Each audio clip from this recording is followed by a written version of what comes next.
Hello, welcome everybody. It's my great pleasure to introduce Ben Sweeting, who is my good friend and colleague. We did several projects together. He is from University of Brighton, and he is quite renowned cybernetician. And in this session, he will be talking about architectural routes to ecological crisis and explain it to several architectural precedents. So this is very relevant to this module called Analysis of Precedents, and I will be glad if you implement the knowledge from this talk into analyzing of your precedents. Please, Ben, welcome, and the stage is yours. Thank you. Thanks, Marie. Hello, everyone. Pleasure to be here. I wish I could meet you face to face, but it's very enjoyable to have the opportunity to speak with you, and I hope we can interact during this session. I'm going to talk. I think this talk takes me about around about 20 minutes, depending on how distracted I get in the middle section, and so hopefully it can kind of come into a conversation as we go. I'm very happy to take questions as we go through, and I just want to encourage Marie to interrupt me if I'm not being clear at any point, or if there's something relevant to the module that Marie, you'd like me to expand upon as we go. Thank you. So I'm Ben, and I'm a teacher and a researcher in architecture and design at the University of Brighton. And my work is in general at the intersection of design and cybernetics. And cybernetics is a peculiar field which is transdisciplinary and is concerned with circular causality. Feedback often is an example of that. So in other words, it's concerned with how we interact with each other, how we interact with the world, and how this happens, some of the complexities of how this happens. In the context of ecological systems, social systems, technological systems, and how those things work together. And I'm not going to kind of talk about that kind of so directly, but I am going to use some ideas from cybernetics today, and in particular some ideas advanced by a cybernetician called Gregory Bateson around about 1970. And I'm going to use those ideas to try and expand the scope or the potential scope of how we think about architecture in the context of environmental crisis. And this is a speculative lecture, and it's very much a work in progress. So I'd like to thank you all thank you in advance for listening, and Marie for the invitation. It's an opportunity for me to get some feedback on it. And I also want to give explicit thanks to three of my students, Davis, Marinos, and Arthur, who've worked with some of these ideas in their studies more explicitly.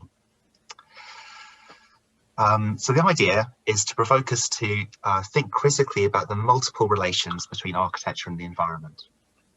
And in the context of your analysis of precedent module, what I hope is that what I present will expand the potential scope of what you consider under environmental analysis. When we analyze something, we're always doing so from a particular stance. Often this is implicit or assumed. And when our analyses are quantitative or technical, we often assume that we are taking an objective stance, that this is the way it is. But even, and perhaps especially in these cases, we take decisions, whether implicitly or explicitly, about what we include or exclude in analysis, and about how we do that. And these decisions, what the scope of the analysis is, and the manner in which things are included and excluded, these have consequences for the sorts of insights we create and for how we go about acting on them. And so we need to become aware of those implicit decisions and take ownership of them in the process of analysis. So what do we include in an environmental analysis? Well, in the context of climate crisis, biodiversity loss, when we look at systemic problems, systemic crises like these, everything is connected to everything else. So it's difficult to know what's not relevant. And this is in the nature of systems. So systems are not distinct things, they're things that relate to each other. And the question of how we discern one system from another is actually a matter of judgment. The boundary between a system and its environment is actually a quality of how you look at it, how you choose to focus your attention. Because from a systemic point of view, everything is connected. But the point is not simply to include more stuff. So consider how a map can become less useful for some task when it becomes more detailed. So you could include more and more information, but it becomes more and more unwieldy and difficult to use for the purpose you have. So we need to make informed decisions on what we include and what we exclude within the context in which we are working. And we need to make judgments about the consequences of doing that in one way or another. So as a designer, where you're addressing a particular situation, in this case where you're analysing the particular precedent buildings you're looking at in the module, you could characterise this in various ways. You could look at it in, for instance, a much larger scope, much more focused in, through one lens, through another lens. And the way you do this, what you treat as relevant to your decision making, is perhaps the most important design decision you make, because it sets up the very questions that you're asking. This little bit of text you might be familiar with. It's from the UK Architects Declare a Climate Emergency statement. What do we mean when we say a building is environmentally friendly or sustainable? And what do we mean when we try and say what the climate emergency is? Often this is thought about in terms of mitigating the harm that the construction and use of buildings cause to their environment. So you'd be familiar with, I think this is a very common kind of statistic here about the proportion of CO2 emissions that are related to the buildings and their construction. And a kind of typical approach that we've kind of follow in response is to try and minimize this harm. So we minimize the energy that buildings consume in their construction and their usage. We try and reduce the waste they produce. So for instance, we use principles of the circular economy in the construction industry. And we reduce the destruction of habitats by planning buildings in a more sensitive way. Many, you could go on, but you get the sense that of these moves, which are about essentially minimizing the harm of constructing and using buildings. And some design approaches go further than this. They aim to give back, so to be regenerative in some way. And an example of that might be buildings that create new habitats, replacing those that are lost elsewhere. Now, there's an urgent need to reduce and, if possible, reverse the harm caused by the built environment. And there isn't a path to averting catastrophe that doesn't involve doing this. And there's an urgency to do this, which requires immediate action. But that's not the extent of the opportunities and responsibilities to address environmental concerns that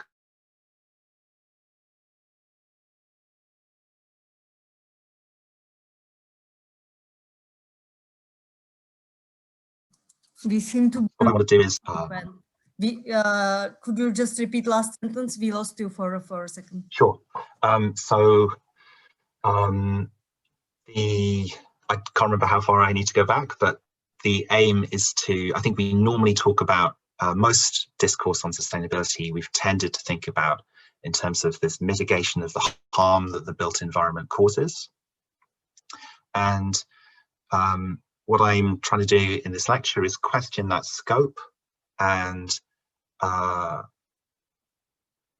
think about the possibility of expanding that, so we see more, further opportunities for action.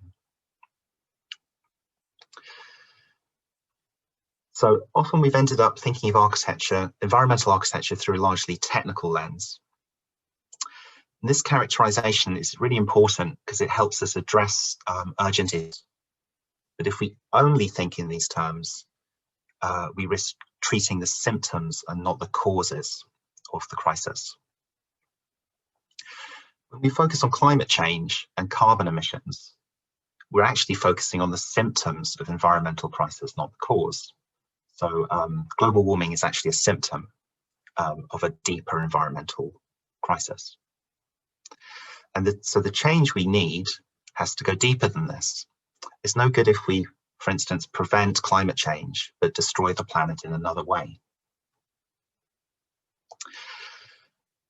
And I think architecture, our responsibilities and our opportunities as architects are partly to address the roots of the ecological crisis. And that's what I'll try and frame for you. So what are the roots of the environmental crisis? Here I'm going to refer to the work of Gregory Bateson. This is a book I highly recommend reading called Steps to an Ecology of Mind, and it's his collected papers, and it's published towards the end of his life in the early 1970s. And I'm particularly referring to one very short paper in this called Roots of Ecological Crisis, which is a testimony to the Hawaii State Senate in 1970 to do with some environmental legislation. And the context in the 1970s was mostly around pollution. So an example that Bateson writes to elsewhere is around Lake Erie in one of the Great Lakes in North America. And you have a situation where soil degradation, which is caused by modern agriculture, means that farmers would need to pump in fertilizer to make the land productive again in order to boost yields, to feed the population, to make a profit. We're treating the symptoms, which was the lack of nutrients in the soil, and these would run off, and they'd run off into the water systems, and this would then eventually cause algal blooms in lakes, including Lake Erie, which remove the oxygen and the lake dies. So you have that's the kind of that's a prominent example from the time. And you have a situation where we're treating the symptoms of an environmental problem in one place, but it's causing us problems elsewhere. And so I think Bateson's concerned with we need to kind of understand, not simply treat the symptoms, the immediate problem, but how do we treat the underlying issues? And today our concerns are, well, we still have concerns with pollution. We're maybe more focused on climate change, on biodiversity loss, but I think the same kind of principles apply. Okay, so I'm going to stay on this diagram for a little while. Bateson identifies three interconnected and self-reinforcing tendencies that underlie ecological crisis. The first is our technological development, which now has consequences on a planetary scale. The second is our increasing population. And I'm going to slightly amend or develop that a bit to not just our increasing population, but the increasing needs of our population, just in order to recognize that some of us are consuming a lot more than others. And thirdly, our tendency to see ourselves as separate to and able to control our environment, which he refers to as our hubris or arrogance. And these are self-reinforcing. I'll try and talk through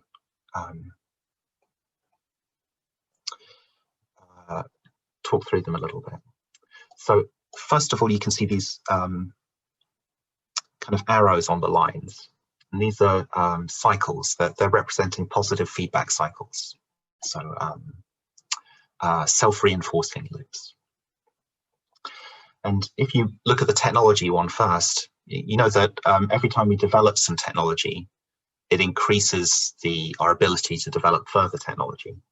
So we have a kind of speeding up of technology throughout our history. As our population increases, generally the rate of our population, or the potential for that, increases too. So as you have more people, they can reproduce more. I'll come to the hubris one at the end. But as our population increases, you can see this next loop that comes towards the technology. So our population increases, we need more technology. We need to increase our yields for food production. We maybe need to be able to build new kinds of cities and so on. So our increasing population motivates increasing technology. Our increasing technologies allow us to increase population because they allow us to produce more food, to build more habitats and so on. And both of these drive the third one, which Bateson calls hubris. And hubris is our confidence, our tendency to see ourselves as separate to and above our environment. So as we manage through our technology to master our environment, for instance, to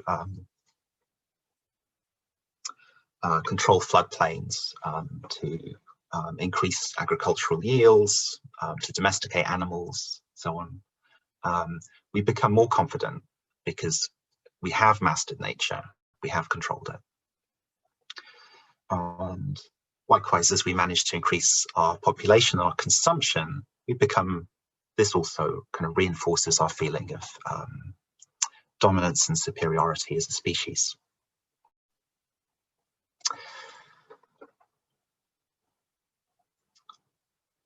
So these reinforce themselves and they reinforce each other. And the whole thing is in a runaway.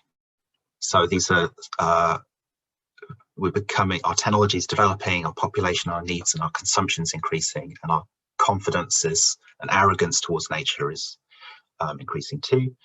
And these are a kind of a runaway system that will eventually kind of run out of road.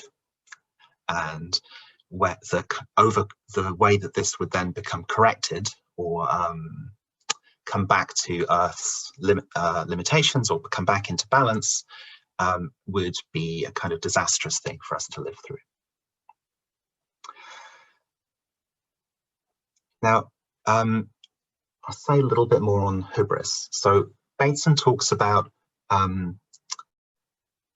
this in terms of our conception of our relationship to the environment. And we've had a tendency throughout all of our history to see ourselves as separate to the environment, a kind of master of it. And we think of nature as not being us. We think of ourselves as separate. In the context of evolution, the species that we often think of evolution in terms of evolution of species, but really it's the evolution of species-environment pairs, species-environment relationships. So the species or the organism that destroys its environment or wins against its environment, and you can imagine a species that overgrazes or so on. If you destroy your environment, you destroy yourself. And at the moment, we kind of think of ourselves in competition with each other and in competition with our environment. We're destroying it. And we're kind of managing, we haven't kind of reached the consequences for that yet.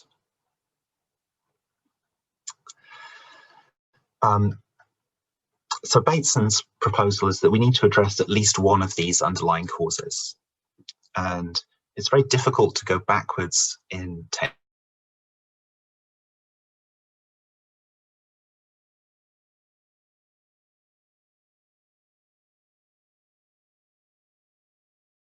to pre-induct this a lot, psychology and mental health.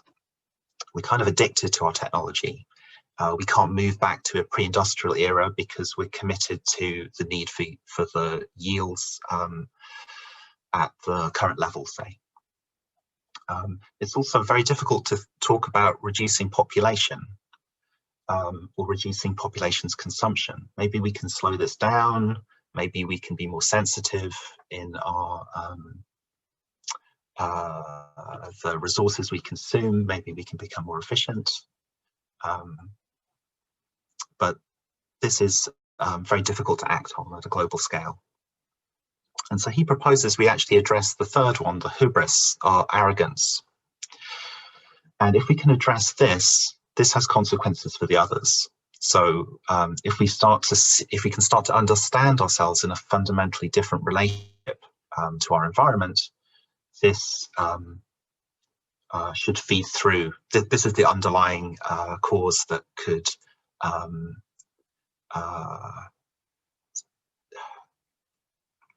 has consequences then for the others. And I think this is, in a sense, a place, he doesn't talk about architecture, but I think there's an opening here to bring this into an architectural discussion. So first of all, architecture speaks to all three of these causes. So we need our architecture because it's one of the needs of our population. So it supports supports the population we have. As our population increases, we get more architecture. And we can also think of architecture in terms of technology as a technology, and also in terms of its technological aspects. But we can also think of it, I think, particularly in terms of our relationship with our environment.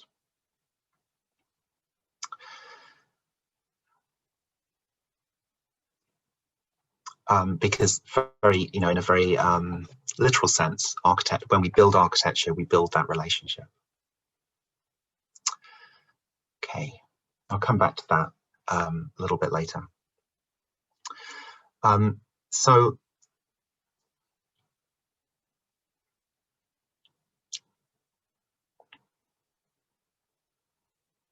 species that conquer their environment destroy themselves.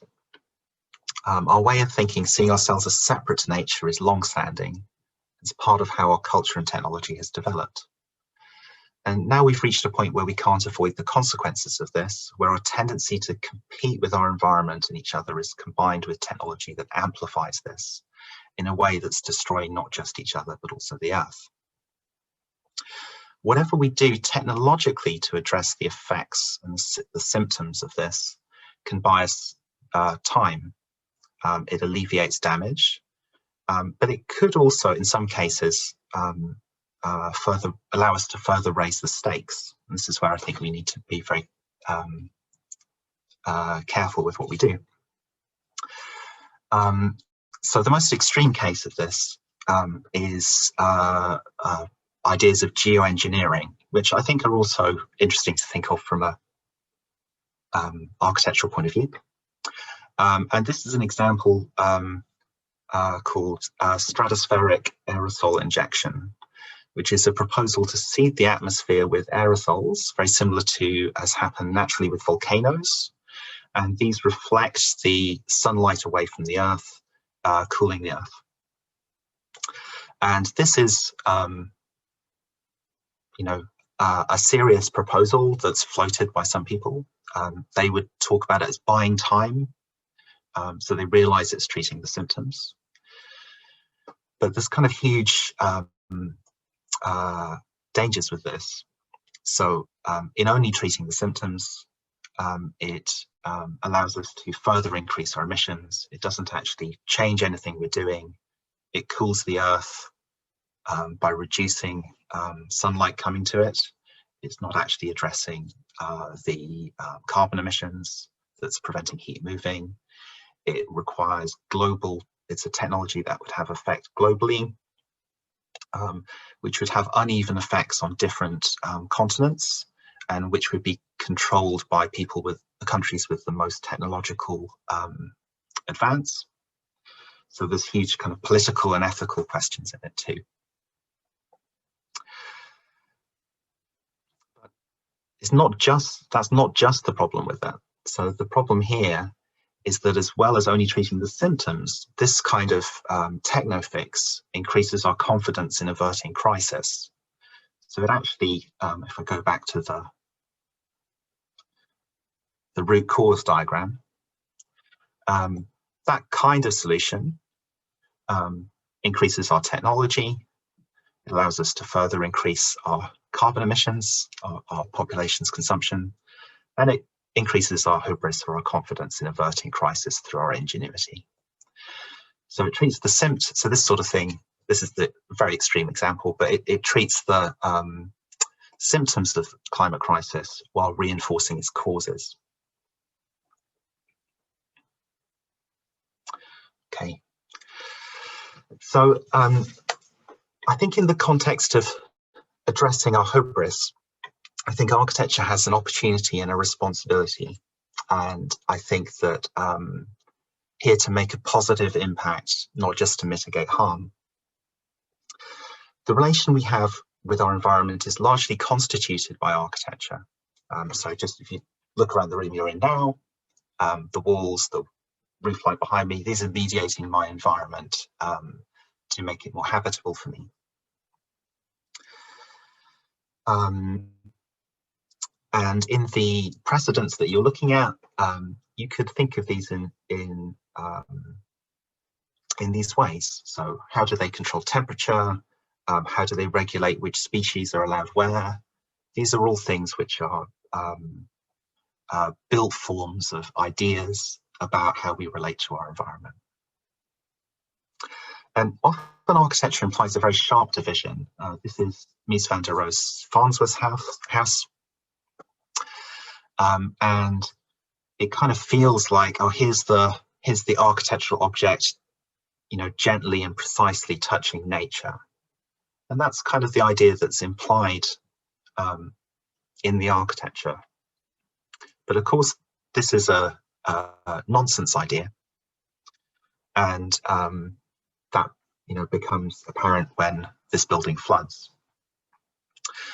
So there isn't really a kind of division that is as explicit as the architecture suggests there to be. Also, you know, this grass and these trees, which kind of the architecture begins to fool us into thinking are nature, of course, and not really nature, right? If humans weren't here, this isn't what it would look like.